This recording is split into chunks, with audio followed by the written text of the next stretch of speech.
उनको पता नहीं था फिर तो पार्लियामेंट में किसकी फोटो लगी हुई है, किनकी स्पीच है, किनके लिए मोदी जी लंबा लंबा भाषण देते हैं कि अंबेडकर जी के साथ गलत हुआ, अंबेडकर जी को जो कानून मंत्री थे वो छोड़ना पड़ा था, वो चुनाव लड़े थे। ये तमाम बातें किसके लिए करते हैं मोदी जी और तमाम जो भारतीय जनता पार्टी के लोग हैं, ये बताना पड़ेगा। संविधान हाँ, BN राव ने लिखा है, ये बात अनिल मिश्रा कह रहे हैं। अच्छा ये अच्छा जी, रघु, हाँ।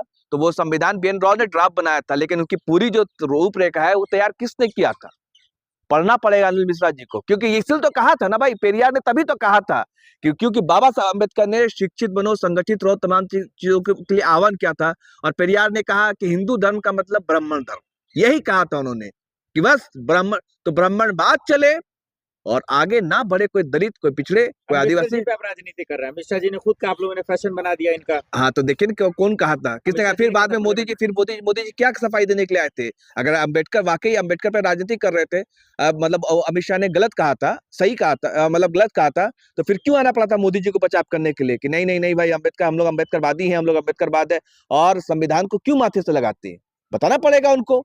अजीत डोभाल कह रहे हैं कि देश के युवा जागो, नहीं तो ये हमारे मंदिर लूट लिए थे, लूट लेंगे। हम्म। प्रतिशोध की भावना युवाओं में होनी कह चाहिए। रहे हैं कि जागना पड़ेगा और युवाओं के अंदर आग होनी चाहिए, क्योंकि इतिहास में हमारे जो मंदिर है उनको तोड़ा गया, हम मूक दर्शक बने रहे, हम कुछ नहीं कर पाए, ये असहाय थे हम। ये कह रहे हैं हमारे कौन? राष्ट्रीय सुरक्षा सलाहकार, जिनका काम था कि भारत के आंतरिक, अंदर और बाहर सुरक्षा हो।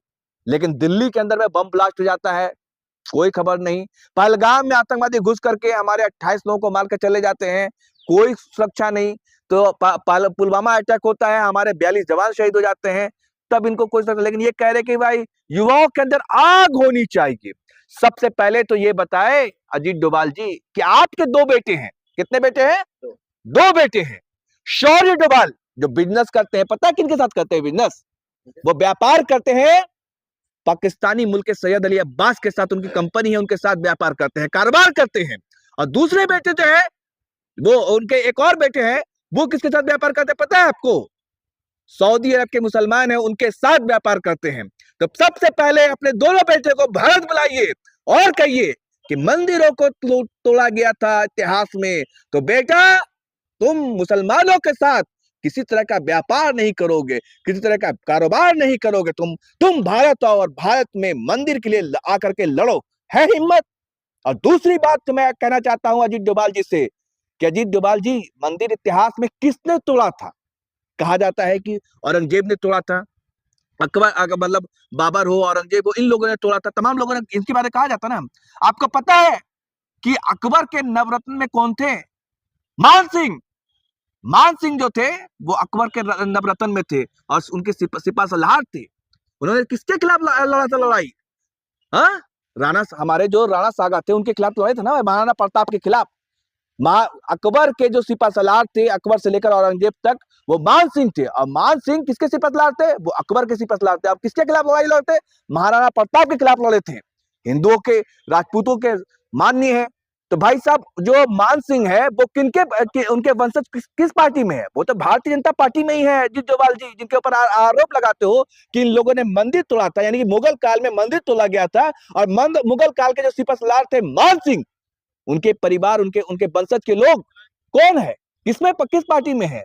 वो दिया कुमारी जो राजस्थान की डिप्टी CM है, वो तो भारतीय जनता पार्टी में ही है। उनको सबसे पहले निकाल के फेंकिए, तब हम समझेंगे कि वाकई आप मंदिर के लिए प्रतिशोध करना चाहते हैं, लेना चाहते हैं।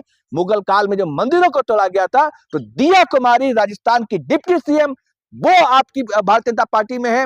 तो राष्ट्रीय सुरक्षा सलाहकार साहब, आप अपने बेटों को पहले भारत बुलाइए, और दिया कुमारी जो मान सिंह के वंश से आती हैं, उनको बाहर निकाल कर अब देखिए। तो मोदी जी भी कह रहे सोमनाथ मंदिर मिटाने वाले अकबर और औरंगजेब मिट गए मंदिर के वैसे हाँ, तो सबसे पहले दिया कुमारी को निकाल करके फेंकिए कि भाई साहब ये मतलब जो है महाराणा प्रताप के खिलाफ लड़े थे इनके पूर्वज, भेजे उनको निकाले। वो तो अकबर की तरफ से कौन लड़ रहा था भाई? महाराणा प्रताप के खिलाफ कौन लड़ रहा था? वही दिया कुमारी के पूर्वज ही तो लड़ते, मान सिंह लड़ रहे थे ना। तो वो आज भारतीय जनता पार्टी में, ये बताने में शर्म आएगी।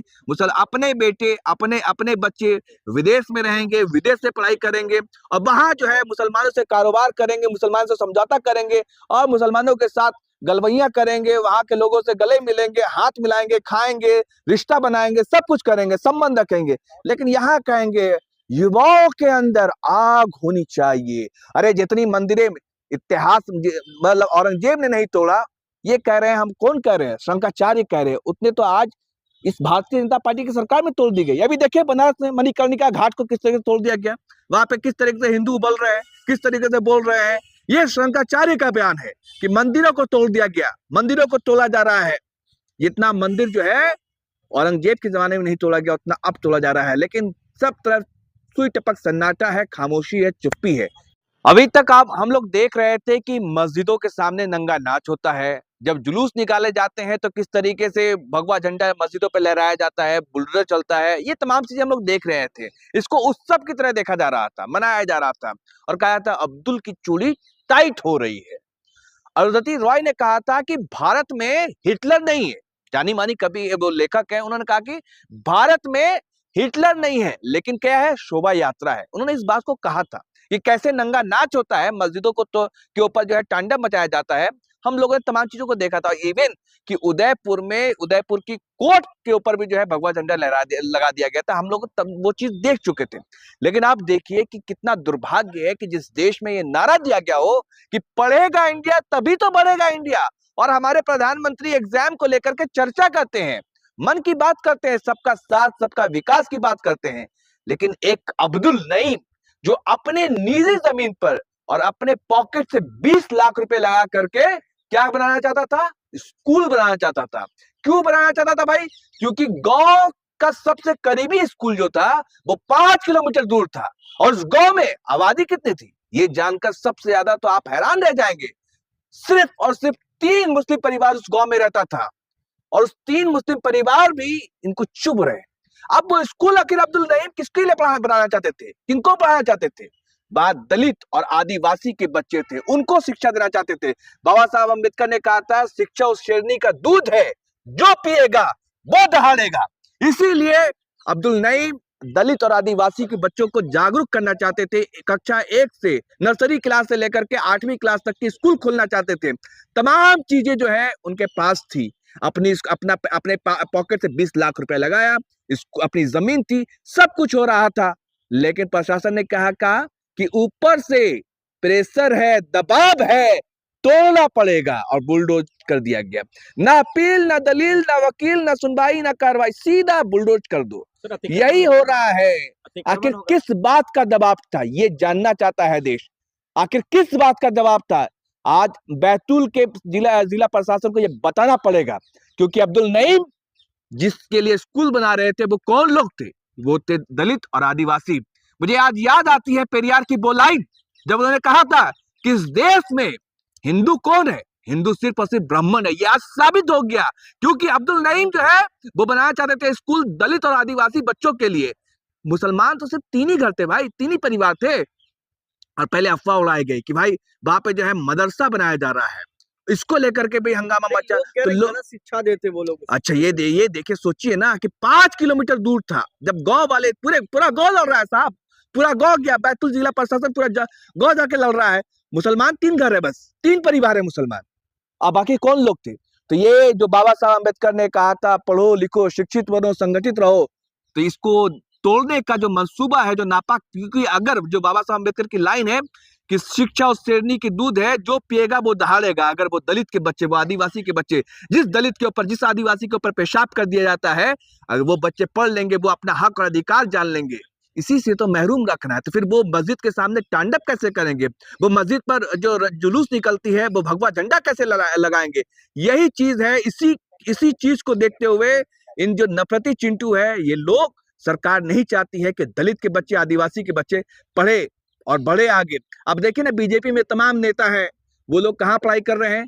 कैम्ब्रिज यूनिवर्सिटी में, अमेरिका में, तमाम जो बीजेपी के बड़े बड़े लोग हैं। यादव जी है ना सर, व्यवस्था वही बनाएंगे। अब देखिए, अब मोहन यादव को खुद जवाब देना चाहिए आकर के कि आखिर क्या गुनाह था अब्दुल का?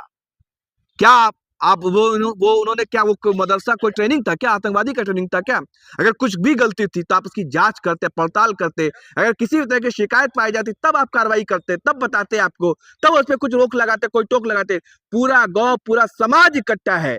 कि ये जो हुआ है ये बहुत गलत हुआ है। अब्दुल ये चाहता था कि गांव का जो बच्चा है उसको दूर ना जाना पड़े, उनका मुस्तकबिल संवारा जाए, उनका मुस्तकबिल बनाया जाए। इसलिए अब्दुल ने सोचा कि भाई साहब अपने पास से, अपने पॉकेट से 20 लाख रुपए जो उनकी गाड़ी कमाई, मेहनत मशक्कत की कमाई थी, उसको लगा करके वो अब्दुल स्कूल बनाना चाहता था।